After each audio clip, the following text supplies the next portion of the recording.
जिस तरीके की घटना अब आप देख रहे हैं और भारत जो है मुंहतोड़ जवाब देता हुआ भी दिखाई आपको पड़ रहा है, क्या कहेंगे? भारत तो ऐसे भी बहुत पैसेंस रखने वाला शिथिल देश है। ठीक है।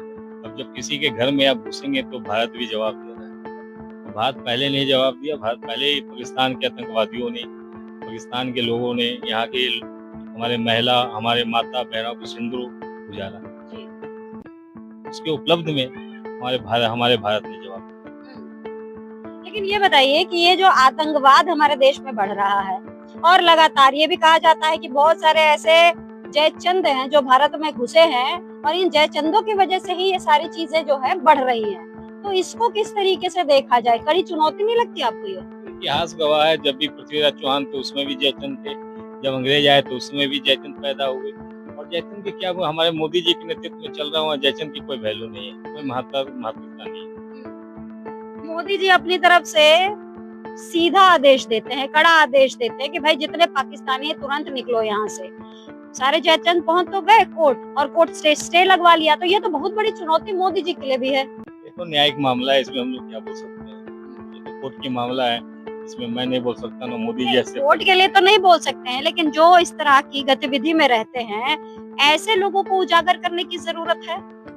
इसमें उजागर क्या, सिस्टम सुधारने में थोड़ा टाइम लग रहा है। धीरे धीरे मोदी जी काफी सुधार किए हैं और एक दो साल के अंदर हमारी स्थिति काफी अच्छी हो जाएगी और जितने भी जयचंद हैं वो भारत के बाहर नजर आएंगे। आप वही बात मैं कह रही हूँ आशु जी कि मोदी जी तो अपनी तरफ से काम कर ही रहे हैं और जैसा कि मैंने कहा कि तुरंत भारत सरकार ने अपनी तरफ से आदेश दिया, लेकिन ये सारे जो जयचंद हैं ये सीधे कोर्ट पहुंच जाते हैं। कोर्ट भी क्या करे, कोर्ट को तो अपने न्यायपालिका को उस आधार पर चलना है।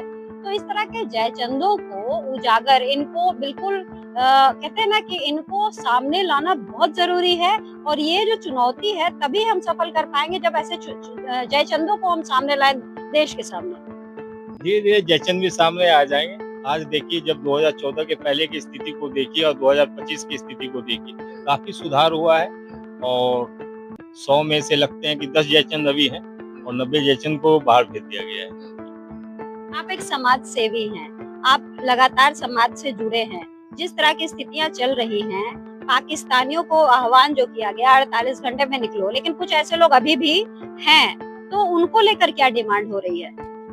चोरी छुपे से जो घुसे पड़े हैं पाकिस्तानी। आप देखिए, इतिहास शुरू से ही है, कोई अचानक तो कोई व्यक्ति निकलता नहीं है। धीरे धीरे सरकार टाइट हो रही है, चाहे सरकार का जो भी एजेंसी है निकालने मुहिम तेज चल रही है और कुछ जो चोरी छिपे यहाँ हैं वो भी लगता है कि यदि युद्ध की स्थिति भी बन रही है, जैसे युद्ध होती है तो भारत सरकार इस मुहिम को काफी आगे ले जाएगी। ऐसे लोग जो एनआरसी का भी विरोध करते हैं, तब जब एनआरसी उनके लिए है जो अवैध घुसपैठी है, इसको आप कैसे देखते हैं? तो देखिए, यहाँ तो हर आदमी मुस्लिम टोपी पहनना चाहता है, हर आदमी अपने धर्म को बेच रहा है और जो धर्म को बेच रहा है उसी व्यक्ति की सोच है।